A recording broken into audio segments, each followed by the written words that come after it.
Hey everyone! If you enjoyed this video, the full version is available on Patreon. I'll be uploading all my content there going forward.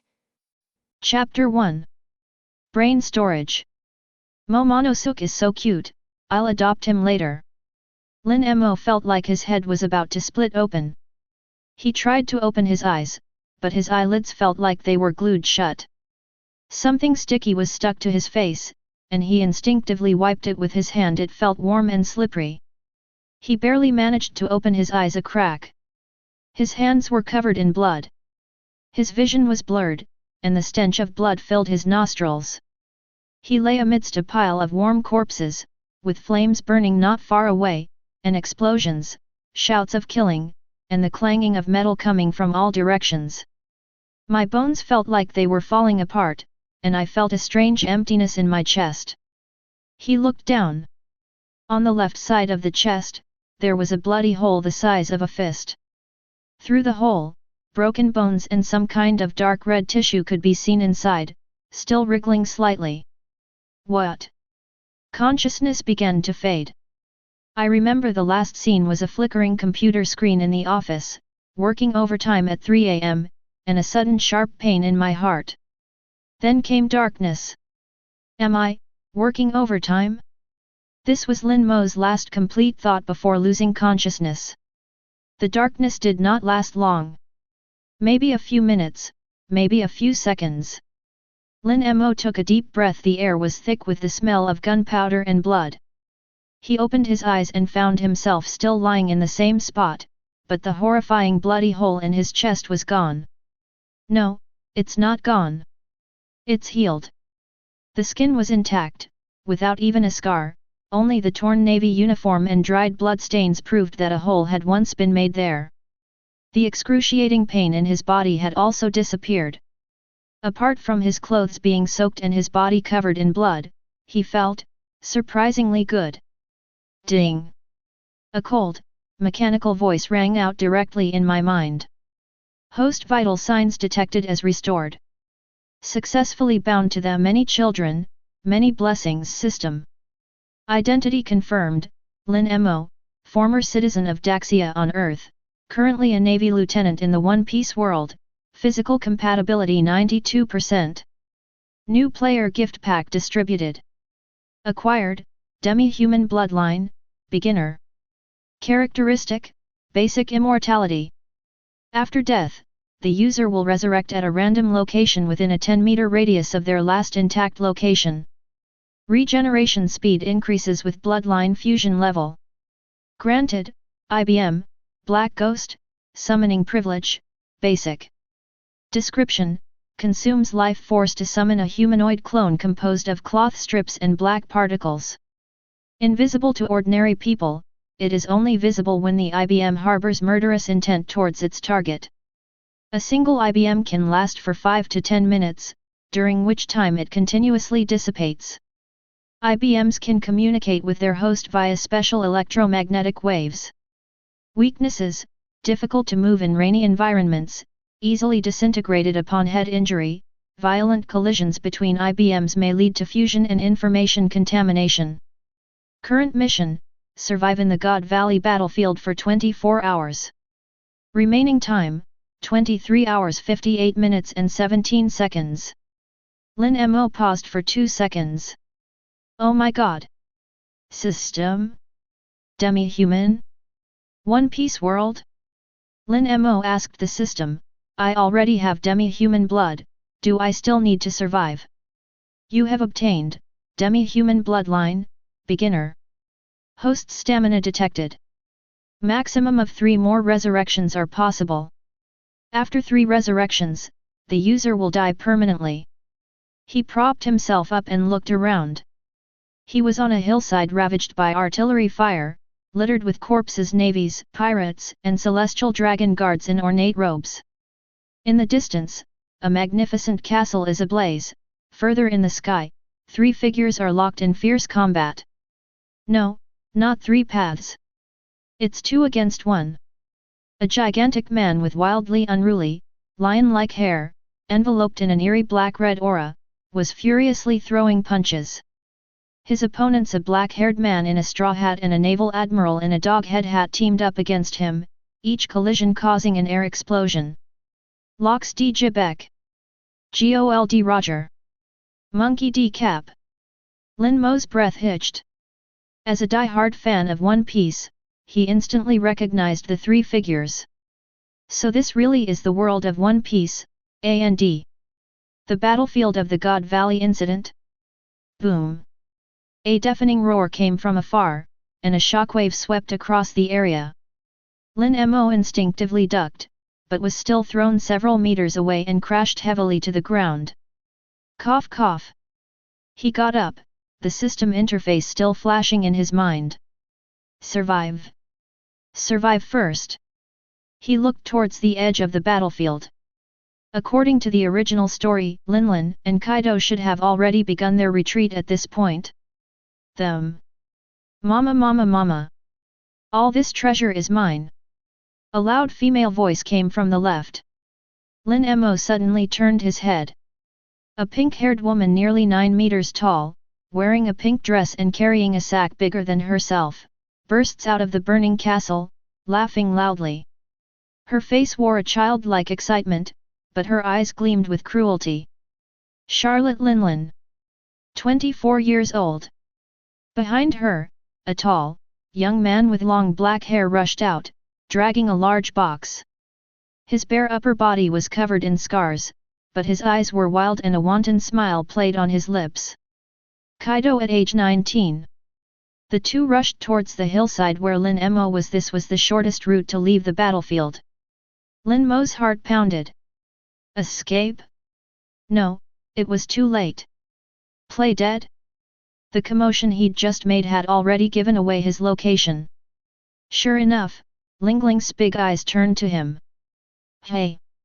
She stopped and tilted her head. There was a dead body here just now. Kaido looked over, his brow furrowed. Linlin, mind your own business, let's go. Rocks won't last much longer. But Lingling had already strode over. The ground trembled with her footsteps as she approached Lin Mo, her enormous shadow completely enveloping him. You. She bent down, her long pink hair falling down. You clearly had a hole in your chest just now, were you dead? Lin Mo's mind raced. System, demi-human, resurrection, Lingling's personality. He forced himself to lift his head and look directly into those enormous eyes. I'm not completely dead, he said, his voice hoarse. Oh my god! Lingling burst into laughter. How funny! I saw with my own eyes that your heart was gone. She reached out her large hand and grabbed Lin Mo. Her huge fingers gripped his waist like iron clamps, and Lin Mo could almost hear his ribs groaning. Linlin! Kaido roared impatiently, what are you doing? This person just died, and now they're alive again. Lingling shook Lin Mo like a toy. I'm going to take them back to study. Are you crazy? How can you carry around a burden like this? Before he could finish speaking, a deafening roar erupted from the center of the distant battlefield. All three turned their heads at the same time. Rock's body was undergoing a horrific transformation. His skin was cracking, black and red lines were spreading from the cracks, his muscles were swelling wildly, and even twisted bone spurs were growing on his back. His eyes turned completely black, and the sounds coming from his mouth were no longer human, but rather the howls of some wild beast. Demonization. Kaido's expression changed. That BDM has really turned him into a monster. Run! This time, Lingling didn't hesitate. She grabbed Lin Mo and turned to run. Kaido spat, hoisted the treasure chest, and followed. Lin Mo was held tightly in Lingling's hand, his vision violently jolted. He could see Roger and Carp fighting desperately against the demonized rocks in the distance, each collision causing the atmosphere to vibrate. Is this the truth behind God Valley? Is I'm controlling things from behind the scenes? MMMM. MMMM. We escaped. Lingling rushed down the hillside and jumped onto a small pirate ship moored on the shore.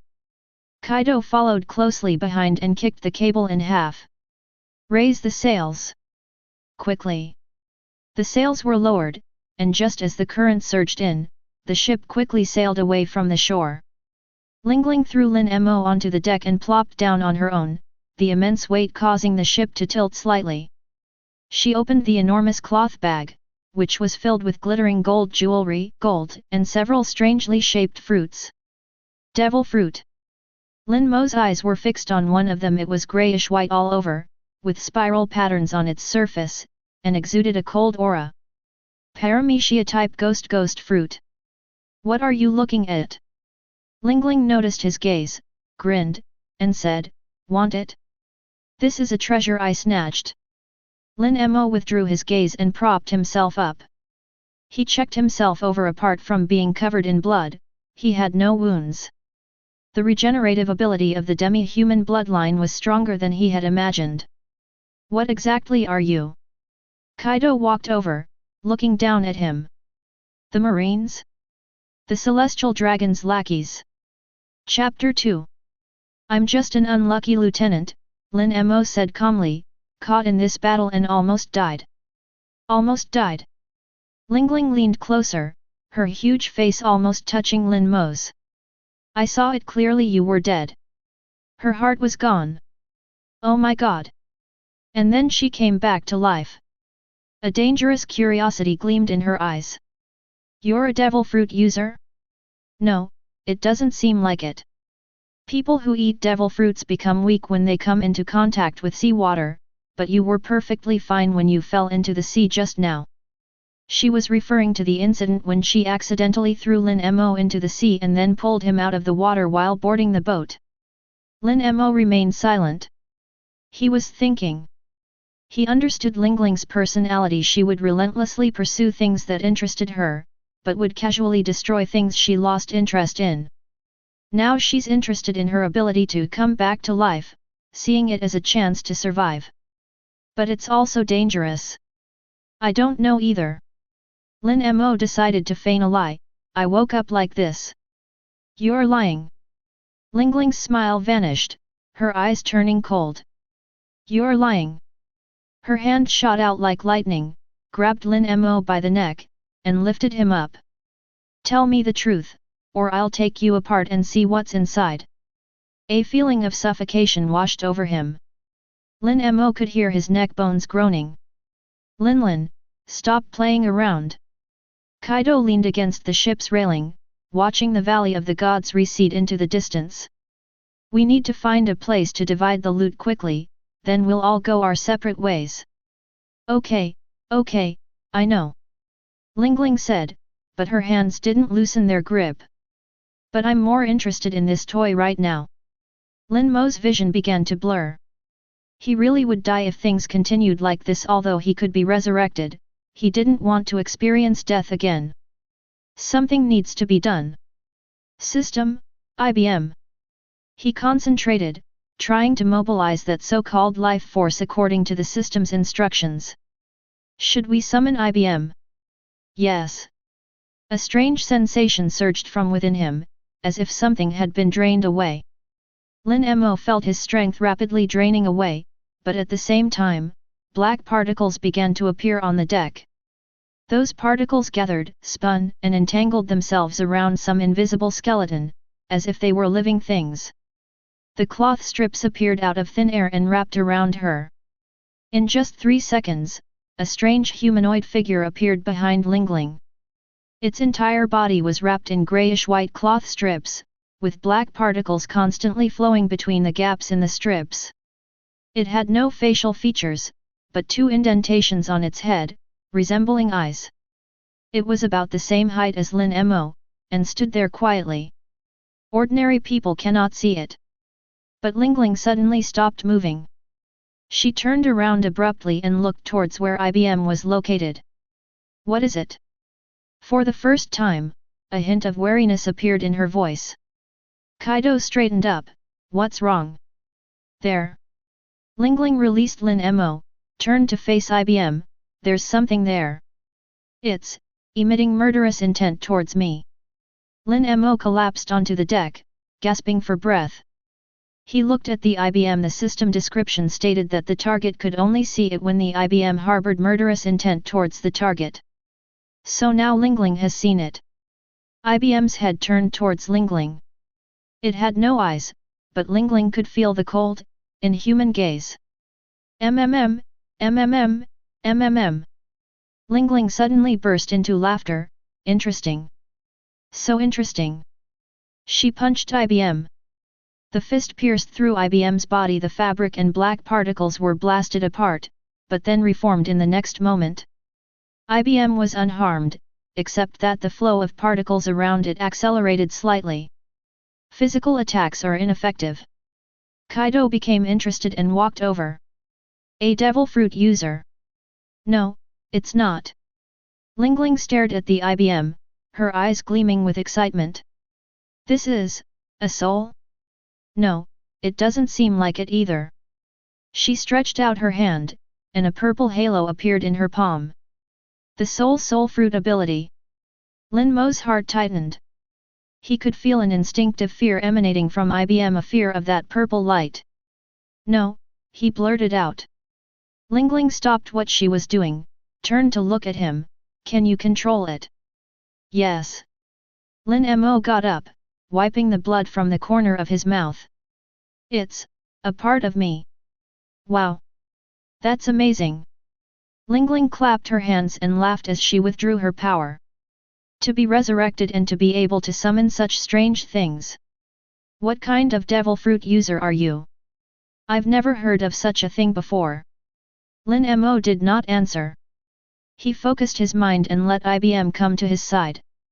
The black phantom stood silently, the cloth strips fluttering slightly in the wind. Kaido stared at IBM for a few seconds, then suddenly said, Linlin, this guy is no ordinary person. Bringing him along might cause trouble. Trouble? Oh.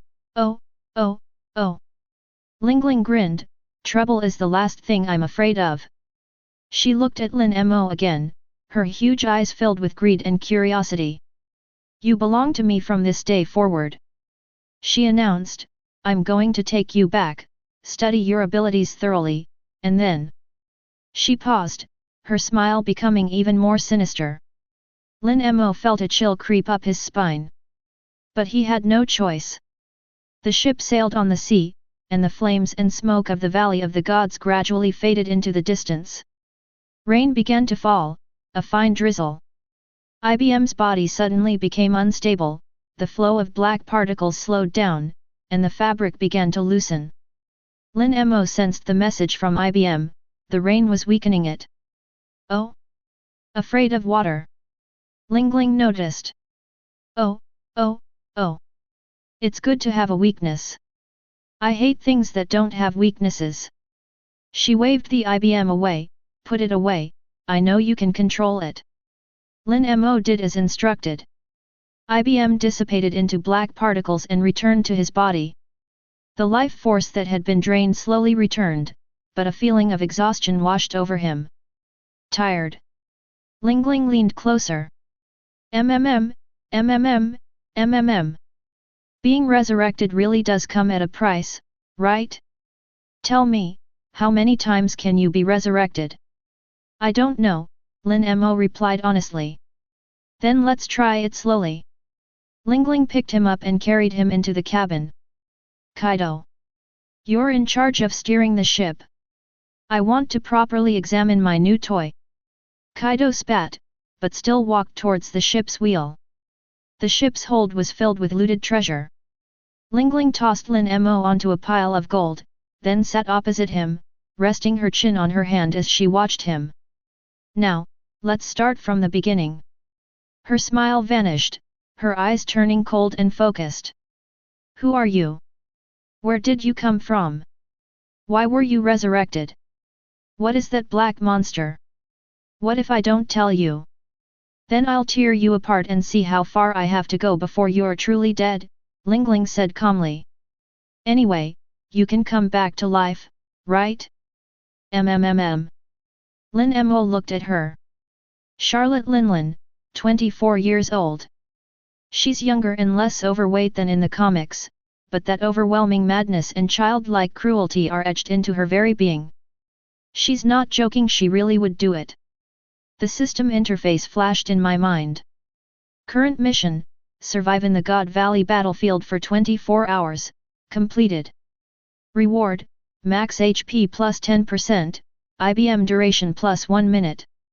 New mission triggered, survive Charlotte Linlin for 72 hours. Rewards, language proficiency, the common language of the One Piece world, basic physical skills enhancement. Lin Mo took a deep breath. My name is Lin Mo, he said. As for my abilities, I'm not entirely sure myself. All I know is that I can't die. You won't die. Lingling's eyes lit up. You really won't die. At least for now. Wow. That's awesome. Lingling clapped her hands. From now on, you'll be my personal punching bag. I can hit you when I'm angry, I can use you to try out new tricks, and when I'm hungry. She paused, then grinned. Come on, come on. Just kidding. You're so funny, I won't eat you. At least, not now. Lin Mo remained silent. The ship sailed through the rainy night. In the distance, from the direction of God Valley, came a final, earth-shattering explosion, and then all was silent. The era of Locus has ended. And his era, the era of a modern man in the pirate world, with demi-human blood and the many children, many blessings system, becoming Charlotte Linlin's family has just begun. Lingling pulled out a piece of dried meat from the pile of treasures, tore it in half, and threw it to Lin Mo. Eat, she said. You'll have the energy to answer my questions when you're full. Lin Mo took the jerky and took a bite. It was very hard and very salty. A problem? He asked. Lingling stared at him, her large eyes reflecting the flickering light of the oil lamp. The first question. You say you won't die. If I cut your head off, will you just grow a new one? The cabin was silent for a few seconds. The only sound was the raindrops hitting the boat's planks. Lin Mo put down the dried meat and looked into Lingling's eyes. You can try, he said, but I don't think you'll like the answer. Lingling was stunned for a moment, then burst into laughter. Wow! That's interesting. You really are interesting. She laughed until tears streamed down her face. She wiped her eyes and suddenly leaned closer, so close that Lin Mo could smell the sweet scent of cake mixed with the stench of blood emanating from her. Then it's settled, she said softly, as if sharing a secret, you'll come with me and help me build my kingdom. And I? She grinned, revealing her gleaming white teeth. I'll show you the most breathtaking scenery in the world. Lin Mo looked at her. Thunder rumbled outside the window. He knew he had embarked on a path of no return. But at least, he survived. Moreover, the title Many Children, Many Blessings on the system interface is faintly glowing. Long-term quest updated, birth of the first child with Charlotte Linlin. Reward, depends on the offspring's potential. Time limit, 2 years. Lin Mo closed his eyes. Let's survive these 72 hours first. Chapter 3. 3 days. Lin Mo survived for a full 72 hours in Charlotte Lingling's clutches. When the system notification sounded in his mind, he was being held upside down by his ankles by Lingling. His head hung over the ship's side, below him the surging sea water, fragments of the sea stone handcuffs had just slipped from his wrists and fallen into the sea. 72-hour survival mission completed. Rewards, proficiency in a common language in the One Piece world, enhancement in basic physical skills. A surge of heat rushed into my brain. The accents that had previously sounded somewhat indistinct suddenly became crystal clear, and I could even distinguish the differences in dialects from different sea areas. At the same time, a faint crackling sound came from deep within the body, and muscle memory was rewritten. The original owner of this body's pitiful naval martial arts were optimized by the system into more efficient and direct combat techniques. Ugh! It's useless after all. Linlin laughed and pulled him back, then casually tossed him onto the deck. Lin Mo rolled over and stood up. His movements were more than twice as fluid as they had been 3 days ago. Sea stone has no effect on you, sea water has no effect on you. Linlin squatted down, her huge face close to hers. Devil fruit users become powerless when exposed to sea stone and weakened when soaked in sea water, but you've tried both and you're perfectly fine. She stretched out her index finger and poked Lin Mo's chest. So your ability isn't a devil fruit? Her eyes shone with an alarming intensity. Is it something more fundamental, life? Soul? Or something else? Lin Mo wiped the seawater from his face. I've said it before, I don't know myself. Lying. Linglin's smile vanished. Every time you lie, the index finger of your right hand bends slightly. Oh my god! I've been observing you for 3 days, do you think I didn't notice? Lin Mo was startled and subconsciously looked at his right hand. See, that's it. Linlin clapped her hands and laughed. So what exactly is your ability? Tell me the truth, or else. She stretched out her hand, and a purple halo appeared in her palm. The soul fruit power is activated. Lin Mo felt a terrifying suction force emanating from Linglin's palm, not directed at his body. It was targeting something deeper. The edges of his vision began to blur, and a cold sensation was peeling away his consciousness. Let me see what your soul looks like, Linlin said softly, her tone filled with childlike curiosity and cruelty.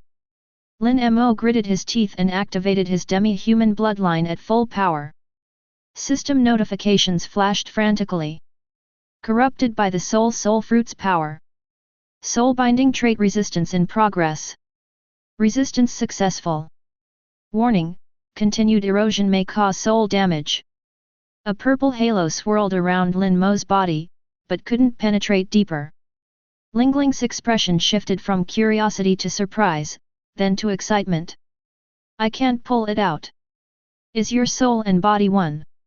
She increased the pressure, her entire arm enveloped in purple light. How is that possible? All life has a soul, but the soul and body should be separate. Before he could finish speaking, the sound of cannons roared from the distant sea. Boom! Boom! Boom! 3 shells landed around the ship, creating towering columns of water. A naval warship was approaching from the side and rear, with a tattered but still legible Justice cloak pattern hanging on its mast. It's the Marines again. Kaido burst out of the ship's hold, brandishing his massive spiked club. This is never going to end. MMM, MMM, MMM. Perfect. Linlin withdrew her hand, stood up, I just needed to vent. She turned to face the warship and took a deep breath. Wagyu. Napoleon was enveloped in an aura of dominance and power. A trench tens of meters wide was torn open in the sea, heading straight for the warship. The naval commander on the warship's face changed drastically, turn around immediately. It's too late. The shockwave struck the middle of the ship, instantly shattering the wooden structure. The warship broke in two, and the screams from the crew were drowned out by the explosion. Linlin clapped her hands, then turned to look at Lin Mo. Where were we? Oh, your soul. Linlin. Kaido frowned as he looked at the wreckage of the sunken warship. This is the 7th wave in 3 days. Even with significant naval losses, they should have taken notice of us by now. What's there to be afraid of? Linlin said nonchalantly. Rox is dead. Who in the Navy can stop us now? Garp, Kaido said, Roger, Sengoku, and that Air Admiral. Oh my god! If they dare come, I'll turn them into homies. Linlin grinned, but a hint of fear flashed in her eyes. For the next few hours, no more pursuers appeared. As evening fell, a newsbird fluttered its wings and landed on the ship's side. Kaido tossed a coin over and received a newspaper in return. The front page headline is huge. The Rox pirates are defeated. Marine hero Garp, with just his iron fists, shattered Rox ambitions. The accompanying image shows the ruins of God Valley, with Garp's silhouette standing tall. The Navy only emphasized Garp's achievements. Humph! Kaido tossed the newspaper onto the deck. Naval hero? It was clearly a two-man team that won. That guy rocks. Linlin picked up the newspaper, looking at the blurry battlefield photos. That final state, what exactly did I do to him? He's become a monster, Kaido said coldly. I told you long ago, cooperating with the world government never ends well. The two remained silent for a while. Kaido, Linlin suddenly spoke up, what are you planning to do now? Kaido looked at the distant horizon, back to Wano country. It's in complete chaos there. That old man from the Kojiki family is about to collapse. I'm going to form my own pirate crew there. Wano country. Linlin licked her lips, I've heard the mochi there is delicious. Don't even think about attacking Wano country. Kaido glanced at her. At least not now. Oh my god. You're so stingy. Linlin laughed, then said seriously, I want to build my own country.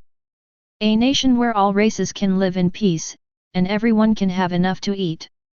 I want to build it on the most fertile land in the New World. Kaido looked at her for a few seconds, then nodded, like what you would do. And you? Linlin retorted, just want to be a pirate. Pirates are the freest, Kaido said. They fight when they want to fight, and they leave when they want to leave. Once my power is great enough, I will wage the world's largest war to see just how fragile the world's justice truly is. Linlin stared at him, then suddenly grinned. Kaido, remember this, she said, you owe me a favor. That fish fruit, mythical Zoan type, Azure Dragon, was something I personally stole from the world government's treasury. Kaido's expression froze for a moment. I know, he said in a low voice, that's why I agreed to take you with me during this retreat. Yes, yes, yes. That's more like it.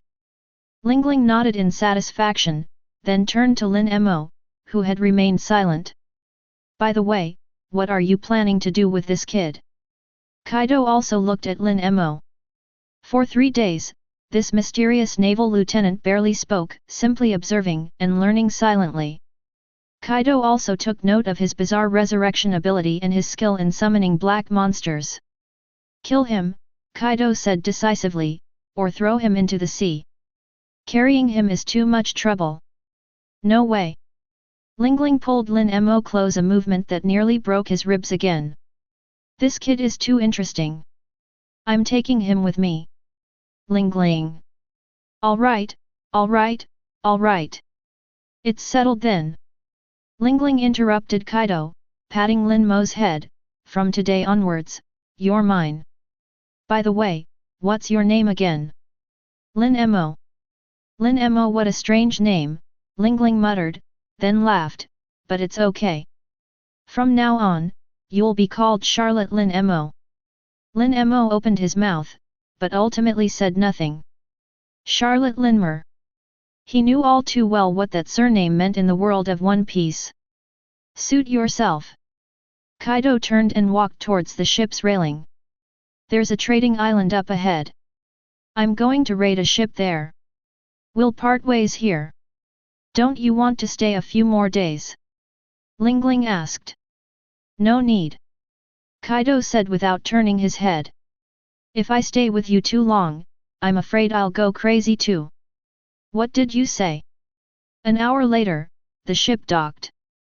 This is a small, undeveloped island with a few merchant ships docked in the harbor. Kaido chose the largest ship and jumped aboard. The merchants and sailors on board were terrified and fled in all directions. Linlin, carrying her bag of treasure and grabbing Lin Mo, also jumped onto the island. Kaido, she shouted at Kaido, who was pulling on the sails, from now on, when we meet in the new world, we'll be rivals. I couldn't be happier. Kaido grinned. We'll have a fight then and see who's stronger. Oh my god. It must be me. Kaido didn't reply. He hoisted the sails, and just as the current surged in, the merchant ship slowly sailed away from the harbor. Linlin stood on the dock, watching the ship sail away, and suddenly fell silent. Lin Mo stood at her feet and could sense the change in her emotions from excitement to something complex and heavy. "Let's go," Linlin said, turning and walking towards the island. "Let's find a place to stay first." Then, she looked down at Lin Mo, her huge eyes flashing with a dangerous yet excited light. "Then I'll study you carefully. Oh my gosh! The secret of your resurrection, your ability to summon monsters. Once I understand it all, you'll truly be my family." Lin Mo followed her, and the system interface in his mind silently unfolded. Current mission update: survive Charlotte Linlin's research for 30 days. Reward: demi-human bloodline fusion level plus 10%, IBM ability enhancement. Long-term mission: have your first child with Charlotte Linlin, countdown, 1 year, 11 months, 27 days. He looked at Linlin's tall figure, and at the hands that carried the huge treasure bag. This woman is only 24 years old. Having already consumed the soul fruit, he possesses a body as strong as a steel balloon and is ambitiously determined to establish his own kingdom. And he, a transmigrator with a system, has now become her family. The future is uncertain. But at least, he survived. Moreover, at the very bottom of the system interface, a line of small text is flashing. Detectable bindable mother, Charlotte Linlin. Bloodline optimization function can be enabled after binding. Bind. Lin Mo remained silent for a few seconds, then made a choice in his mind. Yes. Linlin suddenly stopped and turned to look at him. "What's wrong?" She tilted her head. "You seemed different just now." "It's nothing," Lin Mo said calmly. "I just feel that going with you wouldn't be bad." "MMM. Of course it's good." Linlin laughed and continued walking forward. "I will show you the pinnacle of this world. I will make you my most trusted family member." Lin Mo followed her, a slight smile playing on his lips. "The top? Maybe. But first, he has to survive the 30-day research. And in the longer term." He watched Linlin's retreating figure. The binding successful notification on the system interface was glowing. 11 months in a year. He wanted to make this crazy woman give birth to his child. Chapter 4. The research has begun. The research that Linlin described was simple, crude, and involved the kind of innocent cruelty that comes from taking apart a toy. On the first day, she tied Lin Mo to the mast and cut off his left hand with a rusty machete. "Oh my gosh! Let me see how long it will take to grow." Lin Mo gritted his teeth, his vision blurring from the pain. He could feel his bones growing, his nerves extending, and his muscle fibers reweaving into the shape of his hand. 3 hours and 47 minutes. A newbie has grown. The skin is a bit whiter than the other side, and the fingertips are still a little numb, but the finger can clench and open a fist, and its functions are complete. Linlin leaned closer to look, her large fingers squeezing his new palm, then pinching it with her nails. A little cooler, his nerves are a beat slower. "Oh my! Interesting." The next day, she obtained a small piece of sea stone, ground it into powder, and mixed it into Lin Mo's dinner. "Let's see if this can stop you." After Lin Mo ate it, his body felt completely drained. The regeneration process slowed down, and the severed finger took twice as long to heal as usual. Summoning IBM was also difficult, the black particles dispersed as soon as they condensed. But it can still regenerate. It can still be summoned. On the third day, she attempted to extract Lin Mo's soul.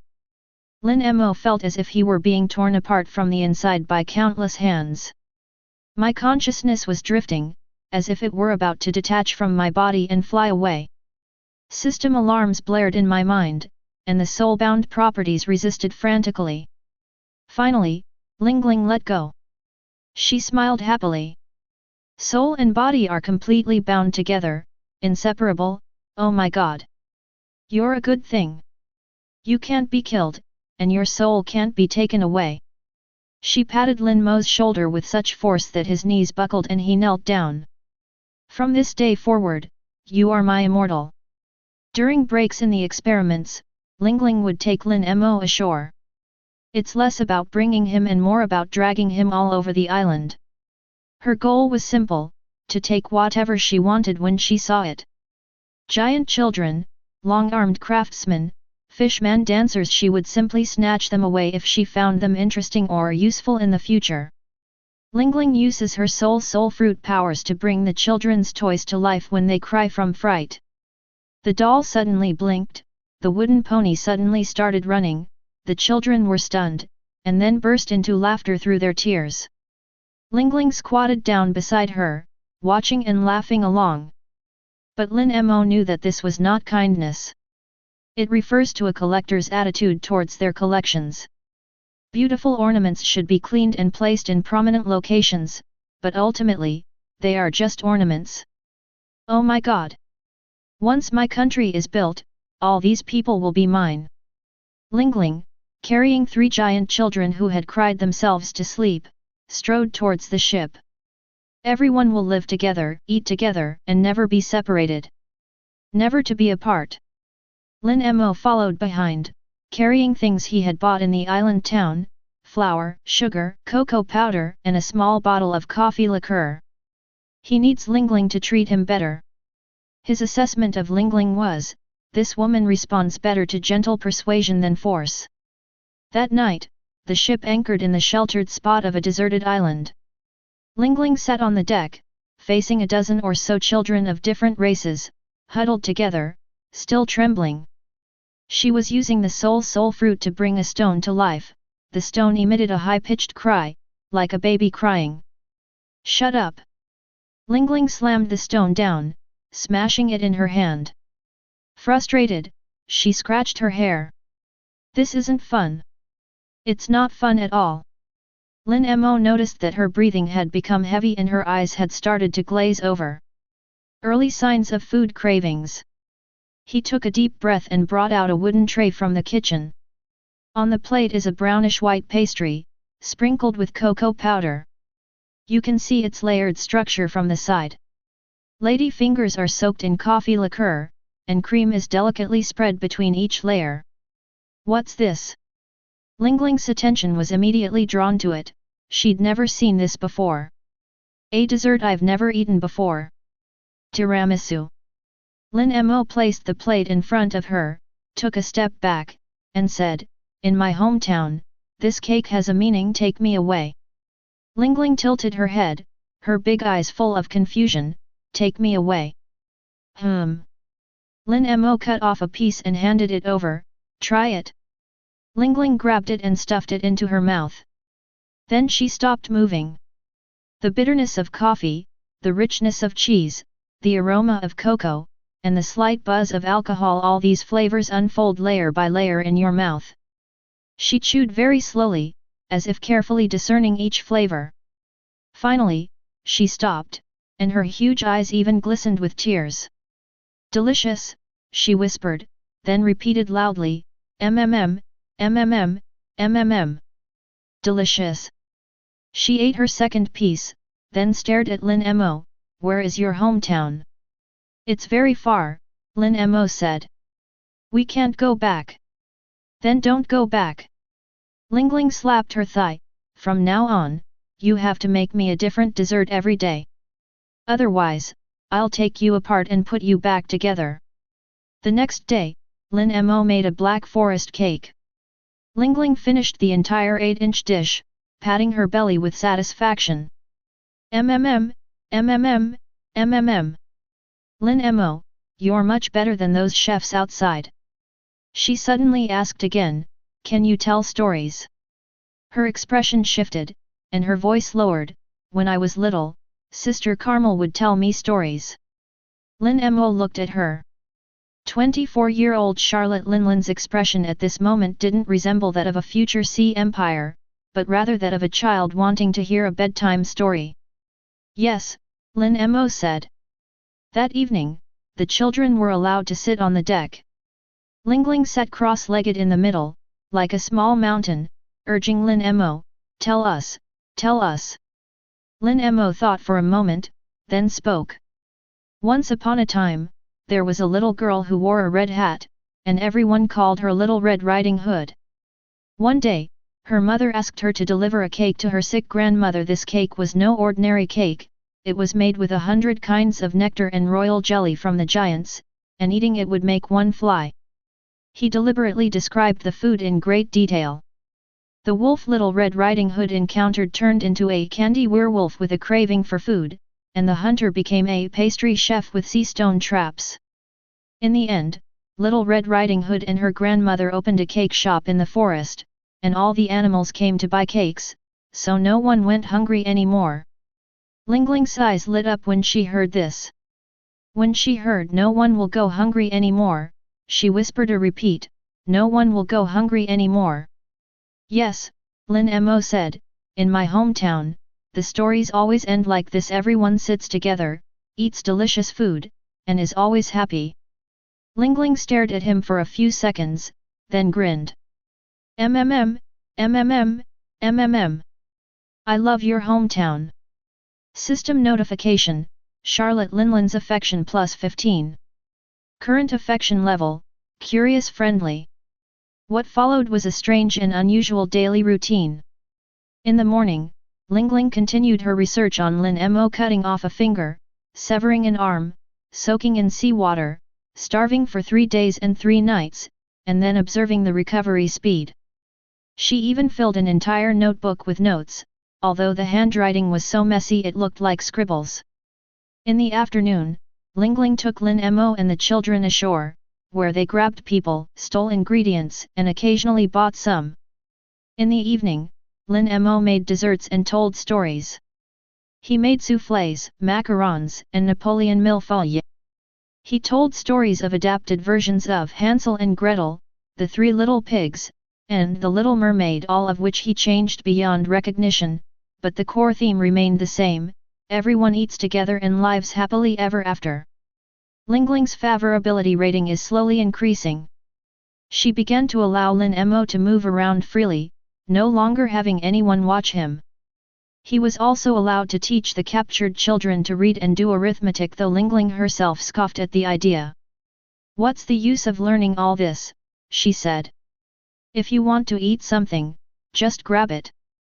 But Lin Mo noticed that once when he was teaching the children to recognize the flashcards, Linlin was sitting not far away, secretly watching them. 3 weeks later, on a rainy night, the ship was rocking in the storm, and Linglin's cravings kicked in. This time it's more serious than before. She smashed half of the cabin, and nearly threw 2 long-armed children into the sea. Lin Mo used IBM to stop her. The Black Phantom struggled to maintain its shape in the downpour, its particles dissipating 3 times faster than usual. Cake, I want cake. Linglin's eyes were completely red, and saliva was dripping from the corner of her mouth. I want it now. I'll do it, Lin Mo said. You'll have to wait. Wait. Ugh. I want to eat now. Her fist accidentally grazed Lin Mo. Lin Mo had no way to avoid it. He slammed his fist into his chest and heard the sound of his ribs breaking. The person was thrown out and crashed into the ship's side. His chest was covered in red marks, and it looked quite serious. Linlin realized what was happening and paused for a moment. Are you all right? Lin Mo struggled to his feet and pulled a broken small jar from his pocket. It's nothing, it's just ketchup, he said, his voice a little muffled. It's for making black forest cake. Look, it's spilled. He opened the jar to show her. It was indeed red tomato sauce inside. She stared at the bloodstains on Lin Mo's chest. Tomato sauce. Right. Lin Mo turned and walked towards the kitchen. So wait a moment, it'll be ready soon. Linlin stood there, and slowly, the redness in her eyes faded little by little. 20 minutes later, Lin Mo brought out the freshly baked chocolate lava cake. Linlin grabbed it and ate it, not caring that the scalding hot chocolate filling burned her tongue. After she finished eating, she became completely quiet. "I'm sorry," she said suddenly, her voice very soft, "sometimes I can't control myself." Lin Mo looked at her. Rain streamed down her face, it was hard to tell if it was rain or something else. At this moment, Linlin is not the future 4 emperors, but just a girl who was abandoned at a young age and grew up tormented by hunger. "I know," Lin Mo said. Linlin stared at him for a long time. Then she reached out and gently patted his head with her huge palm. The force was very light, so light it didn't seem like she had slapped it. "Lin Mo," she said, "you're the first person who isn't afraid of me. Because you can't kill me." "Yes, yes, yes, yes. That's right." Linlin burst into laughter, but the laughter quickly subsided, and her tone changed, "But that's not all. The way you look at me is different from how you look at others." She pointed to the shivering children in the corner. "They're afraid of me. You're afraid too, but your fear is different." She struggled to find the right words. "You're afraid of me, but you still look after me. You cook for me, you tell me stories. When I go crazy, you cook for me." Lin Mo remained silent. "So," Linlin announced, "from today onwards, you are no longer my guinea pig." She grinned, revealing a set of white teeth. "You are my family. Real family." System notification, Charlotte Linlin's affection +30. Current affection level, friendly trust.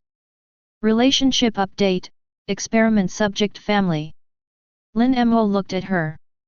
Outside the cabin, the storm had stopped some time earlier. Linlin is already asleep. Her enormous body was curled up on the deck, clutching a rag doll in her arms, a doll she had imbued with a soul, which was softly humming a tune that Sister Carmel had taught her. The children were asleep, huddled together in a corner of the cabin, leaning against each other. Lin Mo walked to the side of the ship and looked at the sea under the moonlight. The degree of fusion with the demi-human bloodline is slowly increasing. IBM has also become stronger, and can now maintain 2 systems simultaneously, although the physical exertion will double. The system gave him a new task: help Linlin establish her first base. He looked at Linlin, who was fast asleep. Trust. This cruel, crazy, and lonely woman has actually begun to trust him.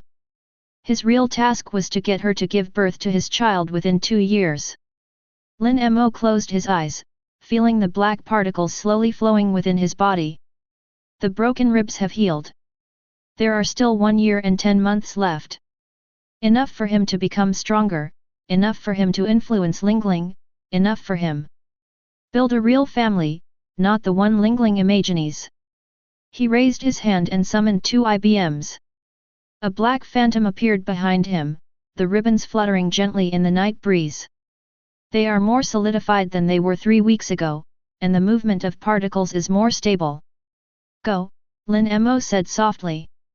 The 2 IBMs vanished as black particles, silently flying in 2 directions off the island to scout the terrain and find suitable locations to establish bases. He turned and glanced at the sleeping Linlin. Linlin smacked her lips in her sleep and mumbled, "Cake." Chapter 5. 2 IBM black particles returned to Lin Mo's body at dawn. They brought back not information about islands suitable for establishing a base. Instead, it was a dense array of warship outlines, at least 5 naval warships, fanning out in a formation. The Justice cloak on the mainmast was faintly visible in the morning mist. Lin Mo suddenly opened his eyes and rushed out of the cabin. "Navy," he shouted to Linlin, who was counting her family on deck. "At least 5 warships are surrounding us."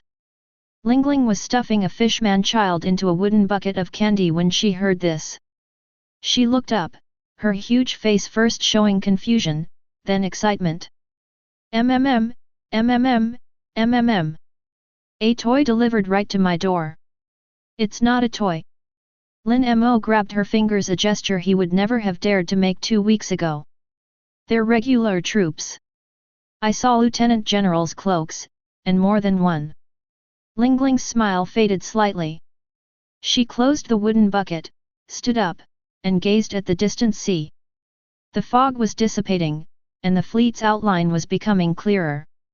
At the bow of the foremost warship stood a tall man draped in a coat of justice, with a long sword at his waist. Admiral Candidate. Lingling squinted, and Vice Admiral. Wow! The Navy really thinks highly of me. She turned and kicked away the debris on the deck, everything that can move. Prepare for battle. Those who cannot move, take cover in the lower deck. The children screamed and ran away. Several long-armed craftsmen trembled as they picked up the harpoons, but their hands shook so badly they couldn't hold them. Lin Mo quickly scanned the battlefield. 5 warships were forming an encirclement, and their cannons had been adjusted. The stolen merchant ship couldn't withstand a single volley of fire. Lingling, he said in a deep voice, the boat is too small, they can't escape. We need to take the initiative and disrupt their formation. Just what I wanted. Lingling grinned, and the purple light of the soul fruit began to gather in her palm. I'm going to extract their souls and turn them into dancing toys. She leaped, her massive body landing lightly on the sea surface, an advanced application of moonwalk. The domineering aura gathered beneath her feet allowed her to briefly step into the air. Zeus! Prometheus! Thunderclouds and the sun flew out from the cloth bag on her back, rapidly expanding. Zeus transformed into a thundercloud several meters in diameter, while Prometheus ignited a raging fire. Come on, come on, come on, come on! She rushed toward the nearest warship. On the naval side, the Admiral Candidate drew his sword. Fire! Free fire! Boom boom boom boom! Dozens of cannons roared simultaneously, shells streaking across the sky in trails of white smoke. Lingling neither dodged nor avoided. Prometheus transformed into a barrier of flames, detonating all the cannonballs ahead of time. The flashes from the explosion illuminated her face, which was filled with fanatical fighting spirit. Waiguo! The shockwave swept across the sea, causing the leading warship to shake violently, and most of the sailors on the deck were thrown away. But more warships surrounded them. The Lieutenant General charged in from the side, his long sword coated in armament haki, aiming straight for Lingling's back. Lingling didn't even turn her head, throwing a backhand punch. Clang! A deafening clang of metal clashing. The Lieutenant General was thrown back several steps, his hand split open. 2 people think they can catch me. Lingling laughed. Oh my god! Double the number! As she spoke, 2 more warships flanked her from the flank, and a 3rd Lieutenant General stood on the deck, along with a full 100 elite soldiers armed with sea stone fishing nets. Target Charlotte Linlin. Capture her first. The fate of the rest of the crew is irrelevant. The order was relayed throughout the fleet via Den Mushi, snail communication device. Lin Mo's heart sank. He saw at least 3 warships begin to adjust the angle of their cannons, not aimed at Lingling on the sea, but at the merchant ship. They're going to bomb the ship, he whispered. On the deck, the children who hadn't had time to hide in the hold huddled together. A giant toddler was so frightened that he wet his pants, and a long-armed girl was sobbing softly. The sound of shells being loaded could be clearly heard. The muzzle began to flash. Lingling was entangled by the Admiral Candidate and the Vice Admiral, while the Navy was approaching from the other side with the sea stone fishing net team. She noticed the danger to the ship and wanted to return to its aid, but the general forced her to turn and defend herself. Lin Mo. Lingling called him by his full name for the first time, take them. Before he could finish speaking, the first test shell came hurtling in, landing 10 meters to the port side of the ship, and exploding into a towering column of water. The second and third shots followed one after another, getting closer and closer to the target. Correction complete. All the cannons simultaneously lit up with blinding flashes of light. Lin Mo's mind raced. Run? Too late. Block? The demi-human bloodline can regenerate, but taking a direct hit from a cannonball will still kill them although they can be resurrected. What about these children? An IBM can only carry a maximum of 2 people. He has 2 IBMs, so he can carry a maximum of 4. There are 12 children here. The system interface flashed in my mind, displaying a cold selection prompt. Fatal threat detected. Option 1, self-preservation, consuming life force to strengthen IBM and remove part of the target. Option 2, protect all targets, projected mortality rate 99.7%. Option 1 is recommended. Lin Mo stared at the crying children. Then he laughed. Screw the options. He rushed to the ship's side and, in the last second before the shells fell, leaped into the air. It wasn't an escape. It's heading straight for the shell. Lin Mo. Lingling's scream came from afar. The next second, artillery fire flooded his vision. Boom. The first shell struck him in the chest. Lin Mo felt his body being torn apart, his bones shattered, and his internal organs turning into a bloody mist. Boom. Boom. Boom. 3 shots struck his mangled body in quick succession. His consciousness shattered in excruciating pain, and the last thing he saw was splattered flesh and blood, a burning deck, and Lingling's twisted, furious face. Then darkness fell.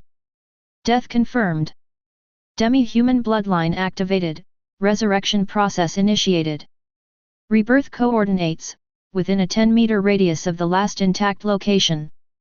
Estimated respawn time, 3 minutes 47 seconds.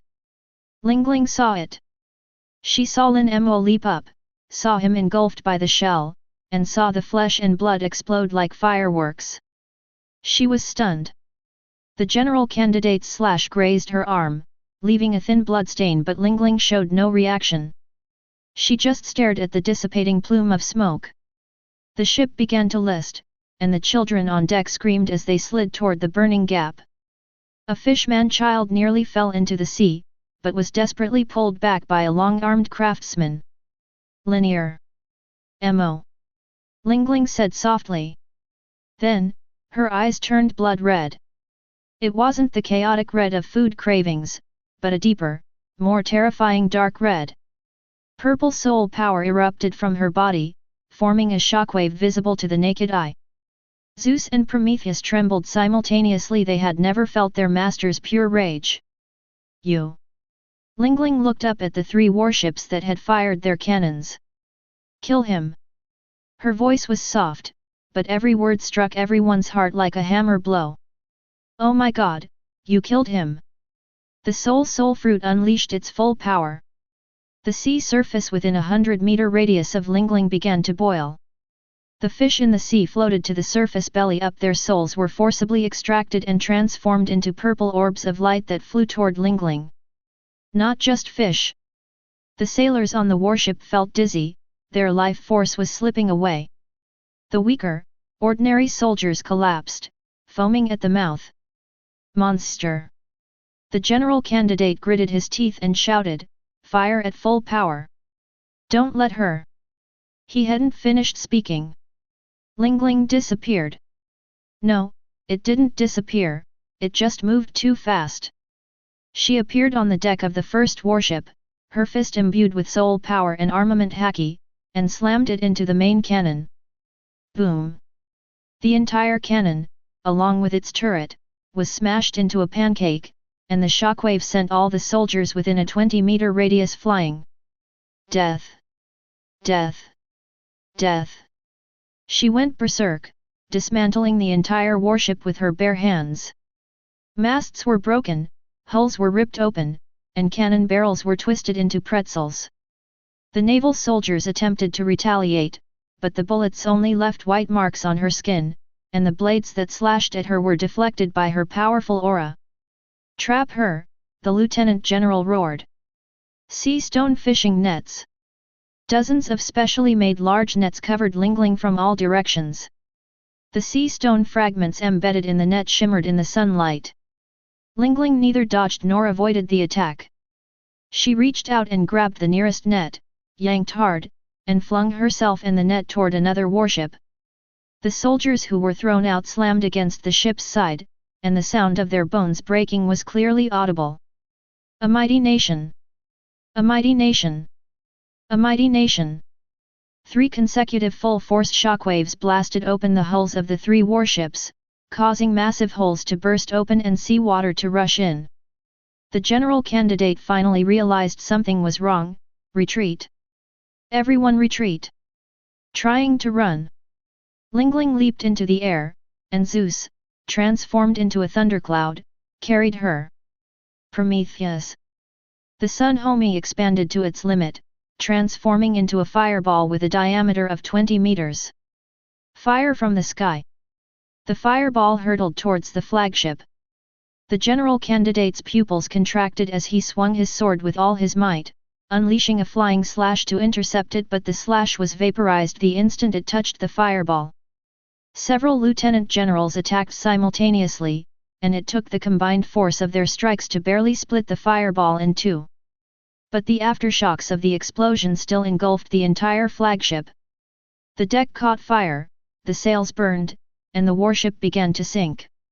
Retreat! The deputy general gritted his teeth. Abandon the flagship!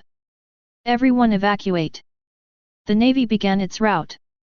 Linlin didn't give chase. She landed on the wreckage of the sinking merchant ship, looking down at the pool of blood on the deck, the spot where Lin Mo had been blown to pieces. The blood had begun to dry, mixed with sawdust and shrapnel. She crouched down, dipped her huge finger in the blood, and looked at it. MMM. MMM. She chuckled softly, her laughter devoid of emotion. Dead, just like that. The children climbed out of the hold and looked at her in horror. The giant toddler who had wet his pants sobbed softly. Linlin turned to look at them. He's dead, she said, to save you bunch of good-for-nothings. The children were too frightened to speak. Linlin stood up and looked around. 3 warships were sinking, while the other 2 were escaping with seriously wounded officers on board. Corpses and wreckage float on the sea. She won. But she felt no joy in victory. Boring, she murmured, turning to leave. Just then, the pool of blood on the deck began to wriggle. It wasn't an illusion, the blood gathered and swelled like living things, and black particles emerged from the void, entwining around the blood clumps. The clicking sound of bones growing rang out, followed by the subtle sounds of muscle fibers weaving. Linlin turned around abruptly. Her eyes widened as she watched the mass of flesh gradually take shape into a human form, first the skeleton, then the internal organs, muscles, and skin. In just 2 minutes, a complete human figure appeared on the deck. Lin Mo knelt in the pool of blood, breathing heavily. His newly formed skin was frighteningly pale, but his chest, limbs, and head were all completely intact. He looked up at Linlin. The ship sank. Linlin didn't say anything. She strode over, squatted down, and brought her huge face close to Lin Mo's, her nose almost touching his forehead. You're not dead, she said. Dead? Lin Mo gasped for breath, but alive again. Linlin stared at him for a full 10 seconds, then burst into a deafening laugh. Ha ha ha ha. You're not dead. You're not dead. She suddenly reached out, grabbed Lin Mo, and held him up to her eyes. You really didn't die. Her eyes gleamed strangely. A shell shattered you. I saw it with my own eyes. And now you're alive again. Lin Mo was dizzy from being shaken. Could you put me down first? Linlin didn't let go. Instead, she pulled Lin Mo into her arms, a move that nearly broke his new ribs again. You are mine, she proclaimed, her voice filled with ecstasy. You are my family. My immortal. No one can take it away. Not the Navy. Not the world government. Nobody can. Lin Mo buried his face in her chest, almost suffocating. Linlin, breathing. Linlin loosened her grip slightly, but still held onto his shoulders.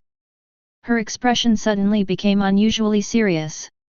Lin Mo, she said, you died for me. It's only temporary. You died for me, Linlin repeated. You rushed into the shells to save these children. She turned to look at the children huddled in the corner. The children were trembling.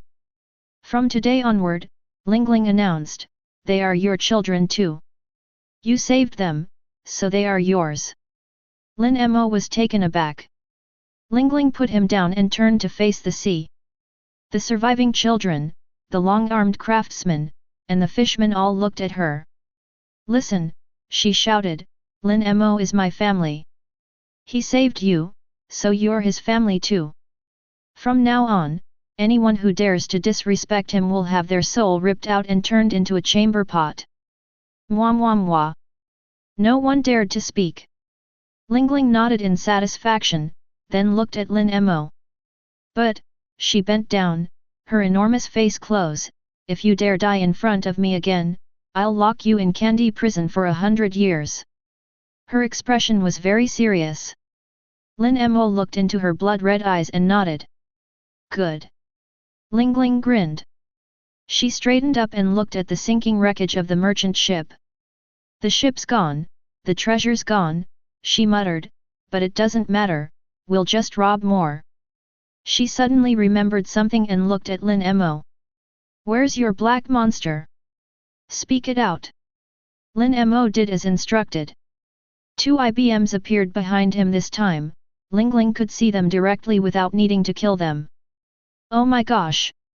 It's still there! Linlin exclaimed excitedly. Let them find a new boat. A big one. Big enough to hold everyone.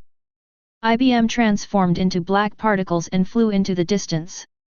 Linlin sat down on the wreckage and patted the spot next to her. Lin Mo sat down. The two remained silent for a while. Lin Mo, Linlin suddenly said, did it hurt when you died? It hurts.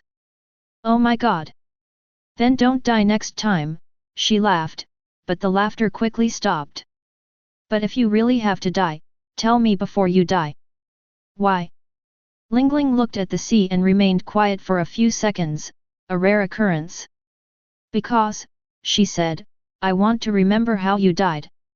And then, I'll make the person who killed you die 1,000 times worse than you. Lin Mo turned to look at her.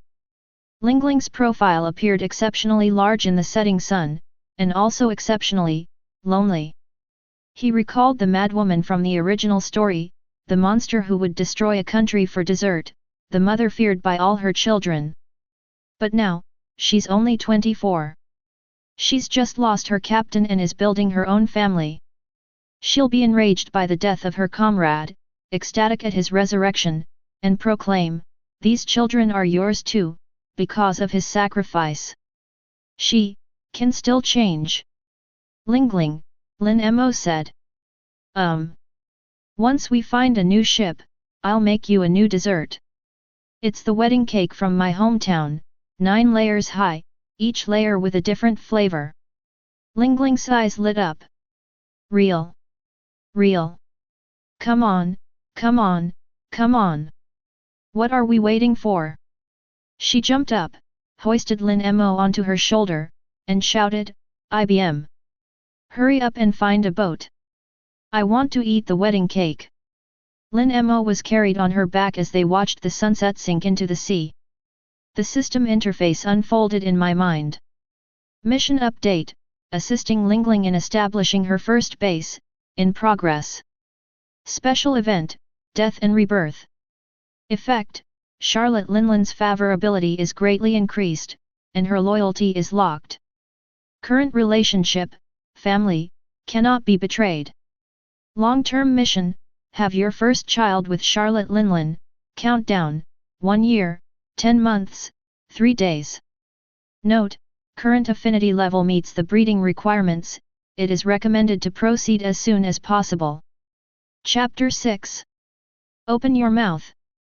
Linlin held a grayish-white spiral-patterned fruit close to Lin Mo's mouth. The fruit exuded a cold, damp aura, and the patterns on its surface seemed to be slowly wriggling. Lin Mo stared at the ghost fruit, the very same one he had seen in the Valley of Gods. Eat it. Lingling's eyes sparkled like a child presenting a treasure. Can't you summon those black monsters? This fruit might make them even stronger. Lin Mo took the fruit. He knew what it was, the paramecia-type ghost fruit. In the original story, it belongs to Perona and can create negative ghosts, mini-ghosts, and giant ghosts. However, the system has indicated that this fruit and his demi-human bloodline, along with IBM's abilities, may have a special synergy. He took a bite. An indescribable taste exploded in my mouth like a moldy rag mixed with rust, or rotten fruit soaking in foul water. Lin Mo's face contorted instantly, and he forced himself to swallow, suppressing the urge to vomit. That's the expression. Lingling clapped her hands and laughed. It tastes awful, doesn't it? Lin Mo didn't answer, because the second wave of smell surged up. He knelt on the deck and dry heaved, while Lingling laughed so hard she almost fell over. But soon, a strange feeling replaced the nausea. A cool current rose from my stomach, flowing through my blood to every part of my body. The system interface flickered wildly. Devil fruit energy intake detected. Type: paramecia-type ghost fruit. Warning: consumers will lose the ability to swim and will be unable to swim due to the presence of seawater and sea stone. Analyzing compatibility with this system's capabilities. Analysis complete. The ghost fruit's ability can resonate with IBM, Black Ghost. Establishing connection. Lin Mo felt something within him being awakened. He subconsciously summoned IBM. Two black phantoms emerged from behind, but this time it was different. The fabric strips were wrapped more tightly, and the black particles flowed more smoothly. Most importantly, a faint red light shone from the sunken eye sockets of the two IBM heads. They didn't move, they just stood there quietly. Then, one of the IBMs tilted its head slightly. Master, it spoke not through its mouth, but through the vibration of the air, a deep, metallic voice. What are your orders? Lin Mo was stunned. Lingling was also stunned. It spoke. She leaned closer, her enormous face almost touching IBM's. Wow! It really spoke. Your black monster can talk. Another IBM representative chimed in. I suggest maintaining distance, Ms. Charlotte Linlin. Your breathing can interfere with my particle stability.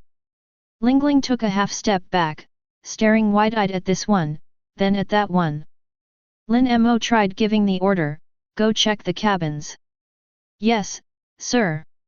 The two IBMs responded simultaneously, turning into black particles and dissipating, appearing at the cabin door the next second, not floating over, but disappearing and reappearing directly. Short distance teleportation. Lin Mo murmured. That's not all. Lingling excitedly grabbed Lin Mo's shoulders and shook him. Look at their movements. They're even more agile. Wow! I knew it. This fruit is perfect for you. Lin Mo closed his eyes and sensed it. Indeed, controlling IBM became as easy as using his own limbs. Previously, it required concentration to get them to perform complex actions. Now, with just a thought, they can execute them perfectly. Moreover, he can perceive two IBM fields of view simultaneously, like having two extra pairs of eyes. More importantly, IBM has developed a basic level of self-awareness. It's not a true personality, but more like an advanced AI that can understand complex instructions and autonomously determine the optimal execution plan. Lingling. Lin Mo opened her eyes. Thank you. Oh. No need for a thanks, we're family. Lingling grinned, but then her expression turned serious. However, since you ate the devil fruit, you can't swim anymore. Stay away from the sea from now on. I know. And sea stone. Lingling pulled a small fragment of sea stone from her pocket. Heaven knows when she hid it. Try this one too. She pressed the shards against Lin Mo's arm. A feeling of weakness washed over him, but it was much milder than before. Lin Mo tried to summon IBM and succeeded, though the condensation was a third slower. Your resistance has increased. Linlin observed. Wow! Just as I thought. Your immortality and the devil fruit power are additive, not a substitute. She let go, and fragments of sea stone fell onto the deck. Let's go. Linlin turned around, hoisted the cloth bag full of family items onto her shoulder, and said, "It's time to find a place to build our country." 3 months later, in a certain sea area of the New World, Lin Mo stood at the bow of the ship, with 2 IBMs hovering behind him, one on his left and one on his right. After 3 months of practice, he has become increasingly proficient in using the ghost fruit. Now, IBM can move outside his body for 3 hours, become invisible, pass through walls, and release a weak negative ghost effect. Although far inferior to Perona's version, it's enough to make ordinary people feel depressed. Master, the IBM on the left, which Lin Mo named Shadow, suddenly spoke. A large island has been discovered 30 nautical miles away at the 10 o'clock position. The island has a freshwater lake at its center, fertile soil, and a pleasant climate. It meets the requirements for settlement. The IBM logo on the right, labeled, added, the island's indigenous inhabitants number approximately 300, all ordinary humans. No armed forces have been detected.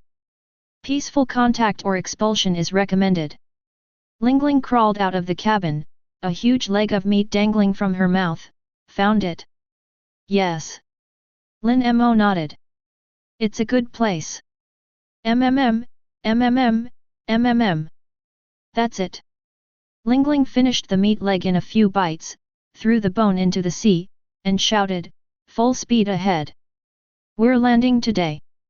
As the boat docked, the Icelanders gathered on the beach, staring in horror at the 9-meter-tall pink-haired giant and the bizarre family behind her. Linlin strode ashore, the ground shaking. "Listen up," she roared, hands on her hips, "this island is mine now.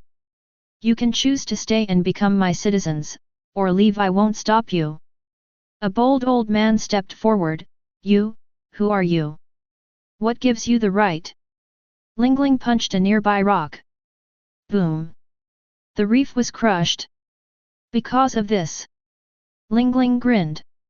"Wow! And this too?" She reached out, and the purple light of the soul fruit surged forth.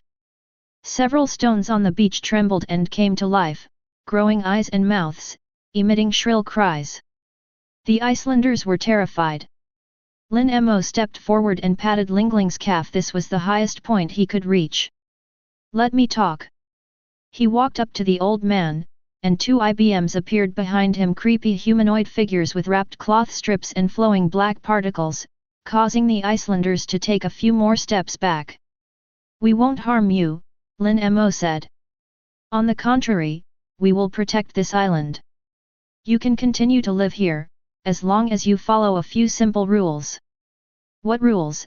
the old man asked, his voice trembling. "First, you must not harm each other.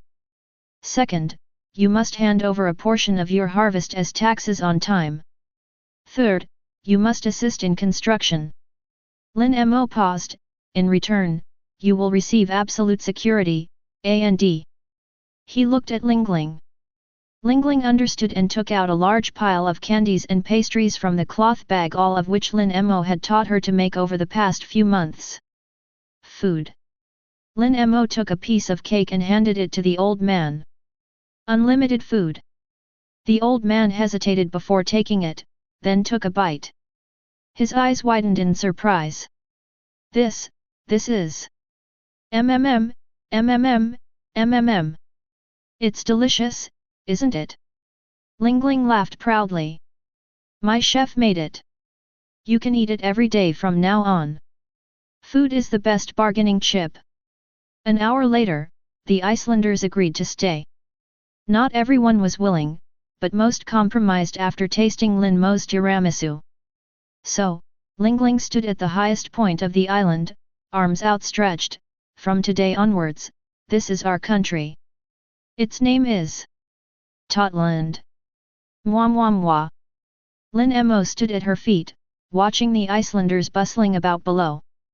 The Longarm tribe craftsmen began planning houses, the fishermen dived into the bay to clear the reefs, and the giant tribe children helped carry timber. He thought to himself, for an ordinary person transported to the world of One Piece, what place could be safer than Whole Cake Island? At least here, as long as he didn't betray Linlin, he could survive. There was food, shelter, and he looked at Lingling. And then there's this ruler, who, though insane, at least understands reason. Lin Mo. Lingling called out to him, looking down, what are you daydreaming about? Come help me. Help with what? Let's breathe life into this island. Lingling's eyes lit up. I want to bring it to life. She leaped to the edge of the freshwater lake in the center of the island and placed her hands on the ground. Purple soul power surged forth like a tide, seeping into the soil, rocks, and trees. The earth began to tremble. Ripples spread across the lake, and a huge face made of water emerged from its surface. Mom, Lake Homies said in a gentle, feminine voice, I'm awake. The forest swayed, and the branches of the trees intertwined, forming a giant tree man. Mother, the tree man Homies said in a low voice, what do you need me to do? The rocks rolled and pieced together to form a stone giant. Mother, the stone giant said in a gruff voice, what are your orders? Lingling burst into laughter, oh my god! Great! You're all alive! Now, obey my orders! She pointed to the east side of the island, build a castle there. The biggest. The sweetest. The homies began to move. The tree people uprooted themselves and trudged heavily toward the east, the stone giants began to move rocks, and the lake homies manipulated the water to carve out a foundation. Looking at this surreal scene, Lin Mo suddenly remembered something. Lingling, he said, a castle can be built, but it needs to be planned. It can't be built haphazardly. Planning. Lingling tilted her head. Lin Mo beckoned, and Ying and Yuffie flew to his side. They'll help with the design. The castle needs fortifications, a kitchen, storage, living quarters, and a play area for the children. Wow! You've thought of everything. Lingling clapped her hands. Then it's up to you. I'll go and breathe life into more islands. Wait, Lin Mo called after her, let's build this island first. A complete island is more useful than 10 chaotic ones. Lingling thought for a moment and nodded, that makes sense. Let's build here first. She hopped and skipped into the construction, though her help often turned into sabotage. Punching a hole in the foundation was fine, but sometimes she'd accidentally knock down a newly built wall. Lin Mo had to keep IBM with her at all times, reminding her of things constantly. Mom, turn 30 degrees to the left and then throw your fist. Mom, this rock should be placed over there. Mom, please don't pour the syrup into the wet concrete. Lingling was initially impatient, but after seeing that the parts built according to IBM's instructions were indeed neater and more sturdier, she obediently followed their instructions. As night fell, the first floor of the castle was already taking shape. Lingling sat on the ground now. The largest open space on the island had been turned into a construction site, munching on a honey cake that Lin Mo had just baked. MMM. This is the country I want, she exclaimed, her mouth full of cream. Food, shelter, and obedient subjects. Lin Mo sat beside her, eating the same cake. Shadow and Ghost patrolled the area, making sure there were no wild animals or unexpected visitors. Lin Mo, Lingling suddenly said, you said you wanted to name this island. Have you thought of one?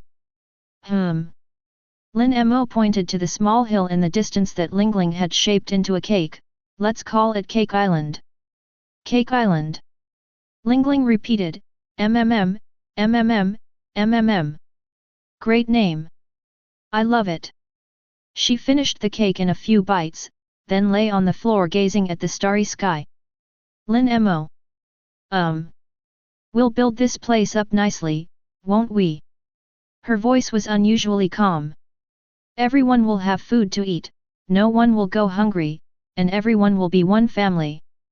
Lin Mo looked at her. Lingling's eyes reflected the starlight, those eyes, which were always filled with madness and appetite, now held a hint of longing. Yes, he said. We'll build it very well. Lingling smiled.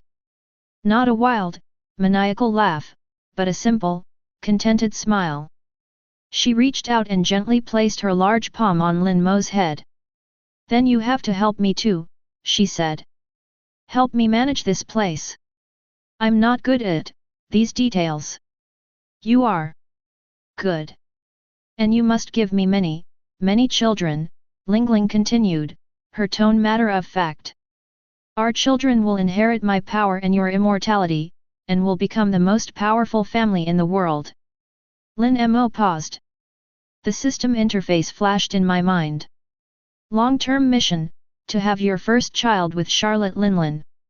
Countdown, 1 year, 7 months, and 12 days. Current affection level, trust, reproduction requirements met. Recommendation, proceed as soon as possible. Okay, Lin Mo said. Lingling withdrew her hand with satisfaction and sat up. Okay. Starting tomorrow, I'm going to turn all the surrounding islands into homies. We're going to build a super large country. Big enough to hold every race in the world. She jumped up and shouted into the night sky. Kingdom of Tot Oran. The shouts echoed among the islands. Lin Mo also stood up, looking at the small island that was taking shape. Whole Cake Island. The starting point of the world. And he, a transmigrator with a system, has now become a co-founder of this crazy country. Shadow and Ghost floated to his side. Master, Shadow said, based on the current progress, the main structure of the castle is expected to be completed within 30 days. The Icelanders' resettlement plan has been finalized, you added. It's recommended that they be housed in racially segregated areas for better management. Lin Mo nodded. There's one more thing. Lingling suddenly remembered something and pulled a crumpled piece of paper from her pocket. I found this on the island today. It was a tattered nautical chart, but it had a striking mark on it. Lin Mo took it, his pupils contracting slightly. There was a line of small characters next to the mark, written in ancient script, but he recognized it. Historical text Part 1. Oh my god! What does it say on it? Lingling leaned closer to look. Lin Mo looked up at Lingling's excited face. It says. He said slowly, a story about a great kingdom. A giant kingdom. Lingling's eyes lit up. How big is it? Is it as big as my Totland? Larger. Lin Mo carefully put the nautical chart away. Much larger. Lingling grinned. Then we have to find it. MMMM. MMMM. MMMM. And then make it part of Tot Island too. Lin Mo looked at her smiling face but did not answer. He simply tucked the nautical chart into his pocket and patted IBM on the shoulder. Keep building, he said. We have plenty of time. Chapter 7. Summer on Whole Cake Island in the year 1480 of the sea calendar. The main structure of the castle is complete, not the giant cake shape of the original, but a more practical and sturdy castle structure, decorated only with cream-colored spires and candy carvings at the top. The port was beginning to take shape. The docks built by the Longhand tribe craftsmen could accommodate 5 medium-sized ships at the same time. The first crop is growing in the farmland cultivated by the Icelanders. The prototype of the world took root in this sea area. Lin Mo stood atop the newly built watchtower, with 2 IBMs Shadow and Ghost floating on either side of him. Over the past 3 months, his mastery of the ghost fruit has become increasingly proficient. Now IBM can move outside his body for 5 hours, execute 3 different complex instructions simultaneously, and release a faint ghost scream, a sound wave that directly attacks the mind. Master, Shadow suddenly spoke, a sloop has been spotted 20 nautical miles east of south. The hull is damaged, but the voyage is stable. Vital signs on board, 1 person. You added, based on the flight path analysis, the target is heading straight for Whole Cake Island. Caution is advised. Lin Mo narrowed his eyes. He focused his mind, bringing IBM's view closer. On the deck of the sailboat, a short figure is at the helm. The man was wearing a chef's hat and a white chef's uniform stained with oil. He was clutching a Viva card in his hand, which was pointing towards Whole Cake Island. Long loaf of bread. Lin Mo remembered this name. In the original story, he was Lingling's early companion. After Sister Carmel, the previous user of the soul fruit, disappeared, it was he who accompanied Lingling all the way to the position of one of the 4 emperors. Notify Lingling, Lin Mo said, but don't alert the Icelanders. Yes, sir. An hour later, the sailboat slowly approached the shore. Longbread jumped off the boat. He was less than 1.5 meters tall and looked like a child standing on the dock. But his eyes, shrewd, wary, and revealing a worldly wise cunning, made him someone not to be underestimated. Llingling's maniacal laughter came from the direction of the castle. She ran wildly, causing the ground to shake, and several long-armed craftsmen who were carrying building materials were frightened and hid to the side. Longbread! You've finally arrived! She rushed to the dock and scooped up the long loaf of bread. The motion was like a child hugging a beloved toy. Cough cough! Lingling, be gentle! The long bread struggled, my ribs are going to break. Lingling let go, the long bread fell to the ground, and she straightened the tilted chef's hat. After God Valley, I was harassed by the Marines for ages, he said, panting. Those bastards chased me for 3 whole months. If it weren't for your Viva card, I wouldn't have found this place. He looked around, his eyes gradually widening. Castles, farmlands, docks, bustling residents of various ethnicities. You built all of this? He asked incredulously. Yes, yes, yes, yes. Of course. Lingling said proudly, hands on her hips. How about that? My country. The long loaf was silent for a few seconds, then grinned, not bad at all. His smile suddenly froze. As Lin Mo walked from the direction of the castle, 2 IBMs followed behind him, one on his left and one on his right. Longbread's eyes were fixed on Lin Mo, surprise, wariness, and then deep suspicion flashing in those shrewd eyes. This guy is, he said slowly, in the Navy. Lin Mo stopped in his tracks. He was wearing a simple linen shirt and trousers today made for him by Lingling, who said it was family uniform. But Longbread clearly recognized him. That naval lieutenant from the God Valley battlefield. Longbread's voice turned cold. I remember you. The one with the bullet hole in his chest. You're still alive. Lingling patted Lin Mo on the shoulder, he's not in the Navy anymore. He's family. Family. Longbread looked Lin Mo up and down. Lingling, are you sure? This guy is a Navy officer. Oh. But he saved me. Lingling interrupted him, and he helped me build this country. Look, he planned all of this. She pointed to the layout of the castle, farmland, and docks. Longbread's gaze swept over the orderly buildings, his suspicion deepening. A naval ensign, knows all this. I studied it, Lin Mo said calmly, at naval school. And then you defected. No. Lin Mo looked into the Longbread's eyes, I died. Then I came back to life. Lingling took me in. Longbread frowned. He looked at Lingling, is what he said true? A comeback from the dead. Wow.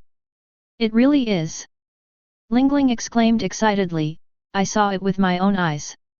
He was blown to pieces by the shell. And then he grew back 3 minutes later. She pulled up Lin Mo's sleeve, showing him his arm. There was a faint scar there, a mark left from a scratch he'd accidentally made a few days ago while testing IBM's new capabilities, a result of its regeneration. Look. He can heal himself even when he's injured. Longbread stared at the scar for a long time, then looked at the IBM behind Lin Mo. What are those two black monsters? My ability, Lin Mo said, was awakened after eating the ghost fruit. The ghost fruit? The Longbread mused. So, after you ate the fruit, your power mutated again. You could say that. Longbread remained silent for a long time. The atmosphere on the dock became subtle. The Icelanders sensed something was wrong and kept their distance. A few giant children peeked out, but were quickly pulled away by the long-armed craftsman. Linlin, the Longbread finally spoke, let's talk in private. Ugh. Why can't you say it to my face? Linlin grumbled, but still followed the Longbread to the other side of the pier. Lin Mo remained where he was. He kept Ying and Yu invisible, but activated their hearing enhancement. Linlin, the Longbread whispered, are you sure you want to keep him? Of course. He's very useful. I know he's useful. Longbread's voice was anxious, but he's a marine. And don't you think it's too much of a coincidence? A marine lieutenant, resurrected in God Valley, just happened to be picked up by you, just happened to know about construction planning, and just happened to have such a bizarre ability. Come on, come on, come on. You're overthinking it. Linlin laughed. Lin Mo wouldn't hurt me. He died for me once. That might be a ruse. Enough. Linglin's voice suddenly turned cold. He choked on the Longbread. Longbread. Linlin squatted down, her huge face close to his. You're an important partner to me. But Lin Mo is also my family. I won't allow you to doubt him. Linlin, I'm doing this for your own good. I know, Linlin grinned, that's why I made you the head chef of the entire kingdom. MMM. From now on, you'll be in charge of the kitchen, Lin Mo will handle construction, and I'll take care of fighting. Perfect. She stood up, walked back to Lin Mo's side, and put her arm around his shoulder, a gesture that made Lin Mo worry about his ribs again. Oh right, we haven't formally introduced him yet. Linlin said excitedly, Longbread, this is my husband, Lin Mo. Time seemed to stand still. The Longbread's expression froze on its face. The wind on the dock has stopped. Even the sound of the distant waves disappeared. What? The Longbread's voice was very soft, almost like talking to itself. Husband. Linlin repeated, her tone matter of fact, we're going to have lots and lots of children. We'll build a super powerful family. Mwah. Longbread stared at Lin Mo, then at Linlin, and then back at Lin Mo. His expression shifted from surprise to shock, from shock to anger, and finally to an almost ferocious one. Linlin, he practically roared, are you crazy? This guy's only known you for a few months. And he's in the Navy. He's the enemy. How could you? I told you, he's not an enemy. Linlin raised her voice. He's my husband now. The king of all nations. The king, the long-faced man chuckled sullenly. What right does he have? Because I like him. Linlin roared. The dock was completely silent. Even the Icelanders hiding in the distance held their breath. The Longbread loaf opened its mouth, as if wanting to say more, but couldn't utter a single word. It looked at Linlin, her face held an undeniable resolve, then at Lin Mo, his face was calm to the point of being almost indifferent. Finally, he took a deep breath. Linlin. His voice regained its calm, but his eyes remained sharp as knives. If you insist, fine. But I must warn him. He walked up to Lin Mo. Although he only reached Lin Mo's chest, his imposing presence made the surrounding air feel heavy. Boy, the long-bread said, enunciating each word clearly, I don't know what tricks you used to deceive Linlin. I don't know if you are being sincere or not. He slowly raised his right hand, and a black light of armament haki emanated from his palm. But if you dare hurt Linlin, dare betray the entire kingdom, Longbread's voice was as cold as ice, I'll show you what it means to wish you were dead. Lin Mo looked down at him. 3 seconds later, Lin Mo reached out his hand. It was neither an attack nor a defense.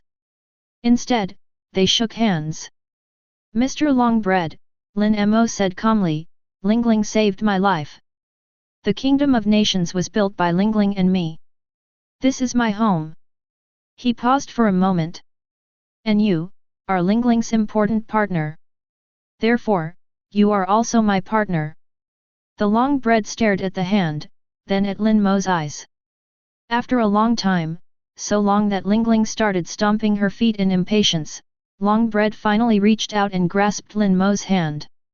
The force was so great that it could crush an ordinary person's bones.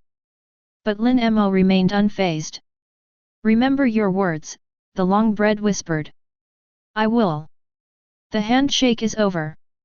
Longbread turned to Linlin, a smile returning to its usual radiance, all right, all right. Since we're family, let's not just stand here. Linlin, take me to see the kitchen. I've heard you've been making a lot of new desserts lately. Lin Mo taught me all of this. Linlin excitedly grabbed the long loaf of bread and ran towards the castle. I'll take you to see it. And all the ingredients I've collected. So many. Lin Mo followed behind. The shadows and the ghosts reappeared. Master, Shadow said, target, Longbread, threat level, B. Continued monitoring recommended. No need, Lin Mo said. He genuinely cares about Linlin. As long as I don't betray him, he won't become my enemy. You said, but trust needs to be built. I suggest offering assistance with kitchen construction. Lin Mo nodded. He looked at Linlin, who was running ahead of him. She was excitedly showing Longbread every corner of the castle, like a child showing off a new toy. Then he looked at the long loaf of bread. The short cook was smiling, but his eyes would occasionally glance at Lin Mo, his gaze still filled with intense wariness. Lin Mo knew this was just the beginning. Establishing a nation is not just about building castles and gathering subjects. They also need to manage interpersonal relationships, balance power, and establish rules. What he had to do was get Linlin to give birth to his child within 2 years. Under the watchful eye of the long loaf of bread. Urged by the system. He took a deep breath and quickly followed. Linlin, he called, I've finished drawing the kitchen plans, do you want to take a look? I want to see. I want to see. Chapter 8. 3 days after the completion of the whole Cake Island castle, Linlin announced her wedding. There were no grand ceremonies. The kingdom had just been established, and there weren't many formalities. But all the island's inhabitants were summoned to the square in front of the castle. Longbread made a 9-layer cake with the stored ingredients. Although it was simple, it was an unimaginable feast for these refugees of various ethnicities who had been starving for years. Oh my god! Today is my wedding day with Lin Mo. Linlin stood on a makeshift platform, wearing a wedding dress made from a ship's sail, actually just a large white cloth sewn with jewels sewn onto it from a treasure trove. She was too tall, there were no ready-made clothes, so she had to make do. Lin Mo stood beside her, wearing a similar style of dress. He looked up at Linlin, then at the audience below. Giants, long-armed people, fishmen, and humans. Everyone was looking up, their eyes filled with awe, fear, and bewilderment. These people were collected by Linlin. Some came from villages destroyed by pirates, some from war-torn countries, and some were kidnapped directly from their hometowns. Their reason for staying in the world was simple: the open sea was too dangerous. In the year 1480 of the sea calendar, Roger ushered in the pirate era, but the legend of the One Piece had not yet fully taken hold. What is currently raging is the power vacuum left behind after the destruction of the Rocks pirates. Countless pirates are fighting for territory, the navy is exhausted, and ordinary people are living in constant fear. In Whole Cake Island, at least you don't have to worry about being beheaded by pirates in the middle of the night. As long as you deliver your food on time and follow orders, you can survive. From today onwards, Linlin continued, Lin Mo is my husband. The king of all nations. You all must listen to him, just as you would to me. Sparse applause rang out from the audience, mainly led by the long-armed craftsman, with the others clapping along. Lin Mo watched this scene without any emotional fluctuation. He knew that this wedding was more of a formality, a way for Linlin to assert her dominance. She did need someone to share the management responsibilities. The head chef would manage the kitchen, he would handle administrative matters, and Linlin could simply be a mother, enjoying the love and sweets from her family. Now, Linlin grabbed Lin Mo's hand and raised it high, eat cake. Dance. Party until dawn. Longbread directed several fishmen to push out the cake. It was a 9-tiered cream cake, topped with 2 small figurines, one with pink hair and the other with black hair holding hands. Linlin excitedly cut off the first slice, stuffing the biggest piece into her mouth, cream smearing her face. She cut off another piece and handed it to Lin Mo, her eyes sparkling, eat. Lin Mo took it. It was very sweet, sickeningly sweet. But he ate it anyway. The people in the audience began to share the cake. They were initially reserved, but sweets always help to relax. Gradually, some people began to dance the traditional dance of the long-armed tribe, with exaggerated yet rhythmic movements.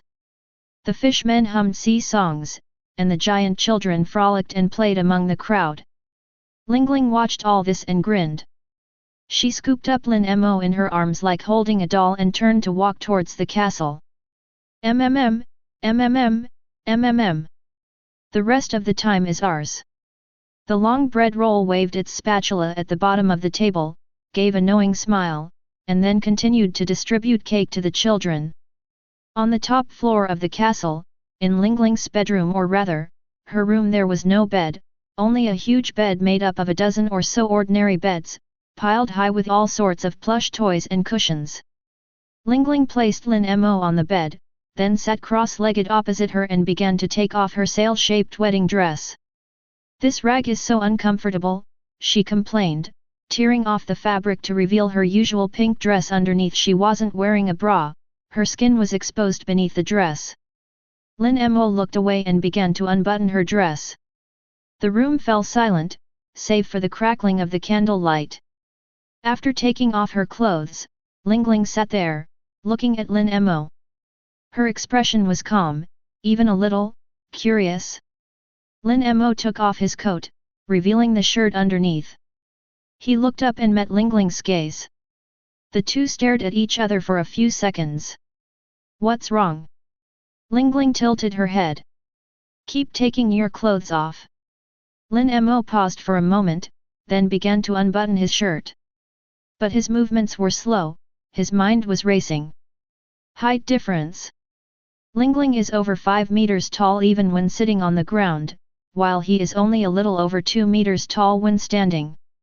The size difference makes normal communication, even hugging, difficult. Linlin can hold him completely in her arms like a doll. What are you thinking about? Linlin leaned closer, her huge face almost touching his. Are you worried? Don't worry. I'll be gentle. She reached out her huge hand and grasped Lin Mo's waist. Her hand could cover his entire waist. Lin Mo took a deep breath. System. He called out in his heart. A cold, mechanical voice responded. Body shape issue. Are there any solutions? Host requirement detected. Analyzing. Analysis complete. Based on the core function of the many offspring, many blessings system, the host's body size can be temporarily adjusted during reproduction to ensure physiological compatibility. Enable adaptive adjustment. Lin Mo looked into Linglin's eyes, so close to his own, his face reflected in those eyes, so small, so mismatched. Start. Command confirmed. Initiating adjustment of host physiological parameters. A surge of heat welled up from within my body.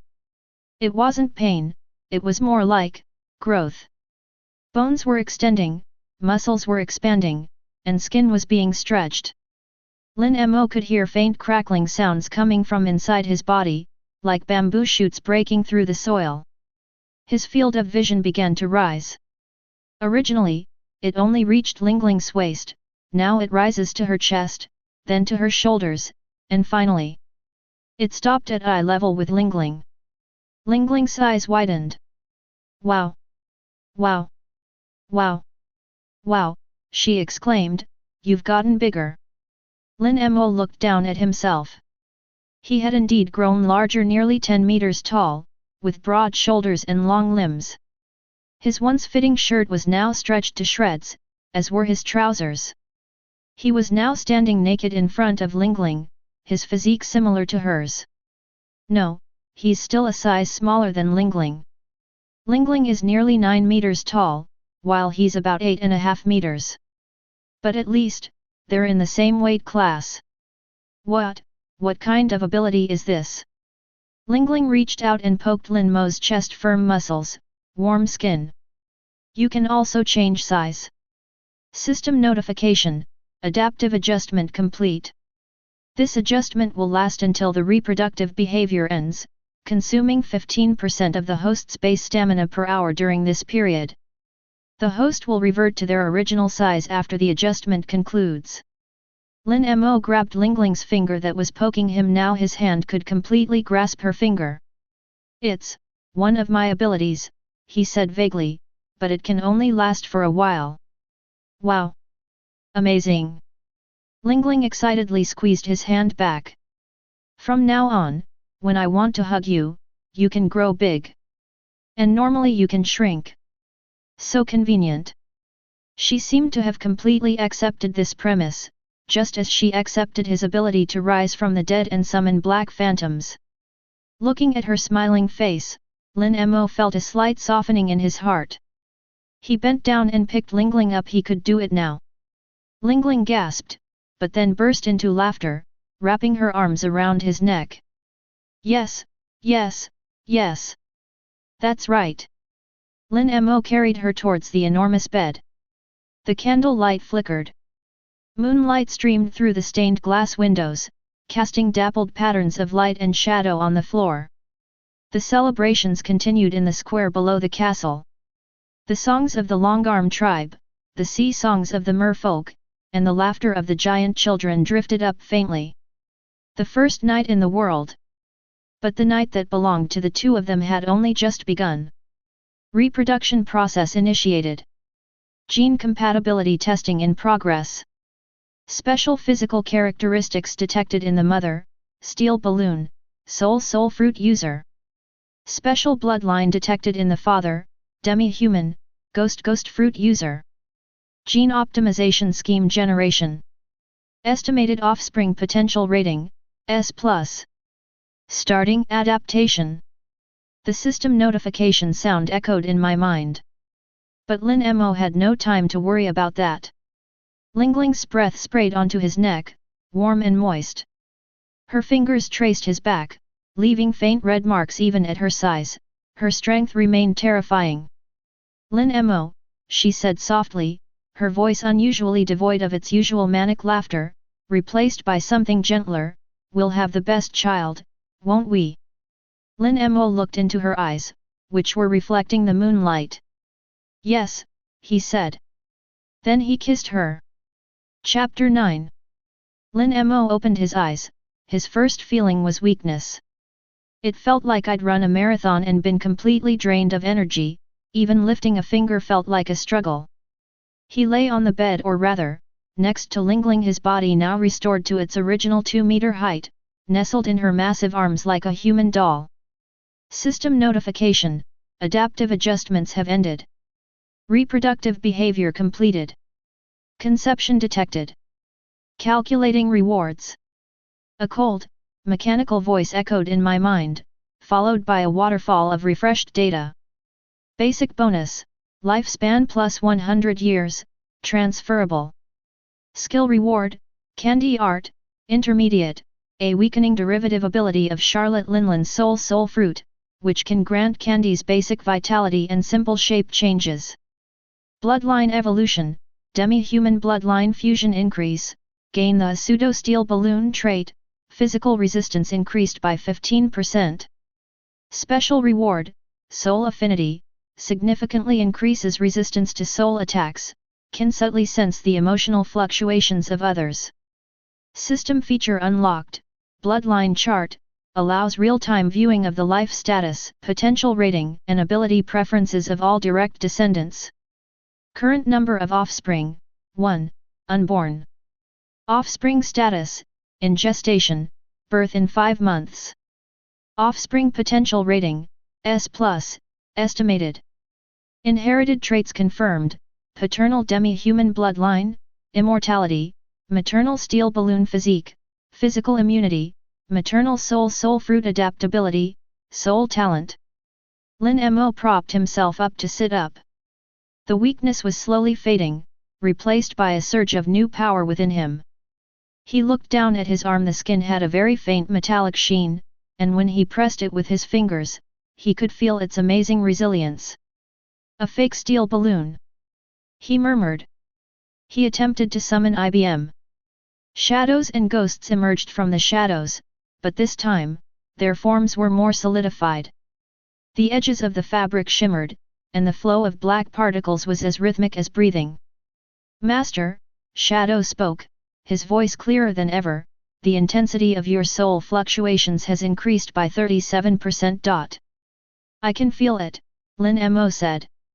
He could indeed feel it, not just his own soul, but also, another large and warm presence in the room.